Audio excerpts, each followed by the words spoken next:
Sivasagar district জাজি Jamuguri ছটাইজান নিৰ্বাসী সহযোগত আজি যি শ্ৰীমদ ভাগৱত পাঠ হৈছে, এই ভাগৱত পাঠত মই আজি আহিছিলোঁ। কিন্তু এটা বস্তু দেখিবলৈ পাইছোঁ, হয়তো আপোনালোকে ক'তো দেখা নাই। এয়া আপোনালোকে চাওক, এইপিনে আমাৰ বাবা ওৰফে সীমান্ত শইকীয়াৰ মানে আপোনাৰ ছত্ৰছায়াত এতিয়া এয়া চাওক, গছ কটা বন্ধ কৰক, প্ৰকৃতিৰ ভাৰসাম্যতা ৰক্ষা কৰক। আমাৰো চকুলো বয় কোনেও নেদেখাকৈ।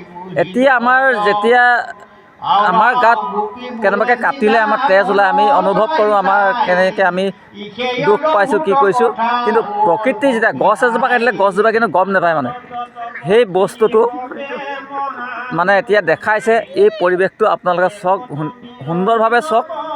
আৰু এতিয়া মানে এনেকুৱাকৈ দেখাইছে, এই বস্তুটো আপোনালোকে স্পষ্টকৈ দেখিছে। আৰু ইয়াত মই ক'বলগীয়া নাই, যদিও কৈছোঁ আৰু তথাপিও মানে কি হয়, গছ কটাটো বন্ধ কৰক।